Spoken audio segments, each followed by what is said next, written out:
Welcome, men's gymnastics fans, both experienced and new, to this weekend's wrap-up of college gymnastics.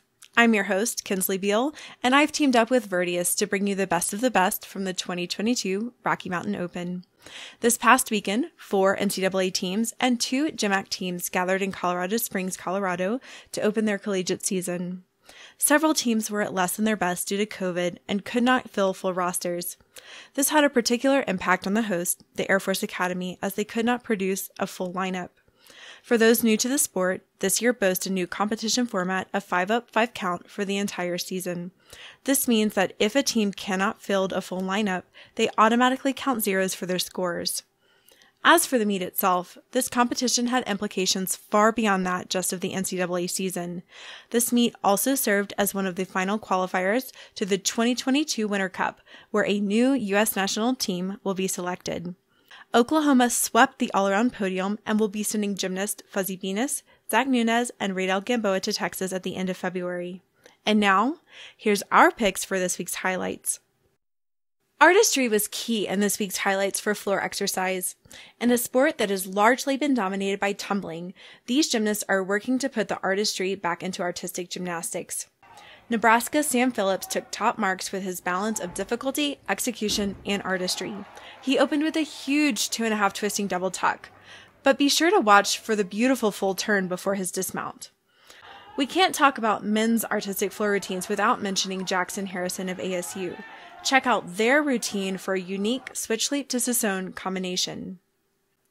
On pommel horse, brothers Charlie and Cooper Giles were on the podium together again, but Charlie edged Cooper with 2/10 more difficulty.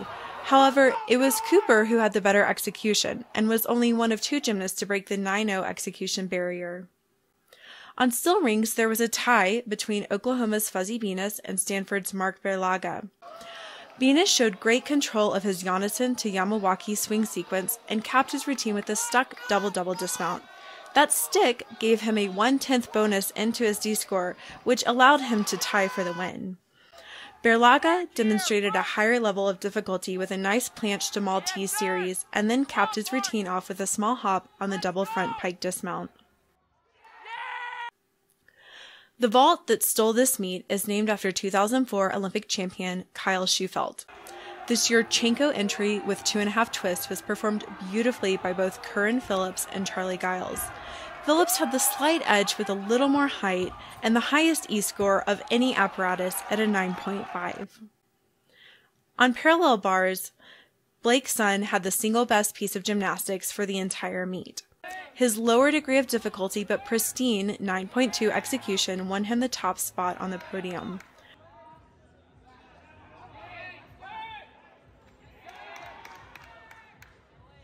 However, I would be remiss if I didn't mention Curran Phillips for his D-score. His massive 6.7 degree of difficulty is 7/10 higher than any parallel bar routine at the NCAA championships last year and is one of the highest in the world. When he cleans that routine and gains a bit of consistency, he will be the favorite for the parallel bar title this year. On high bar, junior J.R. Chow opened his routine with a layout to Kachev, followed by a beautiful Coleman and Kovacs, leading him to win the high bar title with a career best of 13.9. However, Oklahoma's Vitaly Guimaraes took second with a slightly less difficult routine, but higher execution. His excellent form and eye-catching stuck double-double tuck helped Oklahoma win over reigning national champion Stanford. A few big names were also missing from this competition for Stanford. Olympic team members Brody Malone and Brandon Briones did not travel, so for those concerned about the reigning national champions, don't be. They're just getting started. That's all for this week. Tune in next week when we will cover another week in men's NCAA gymnastics.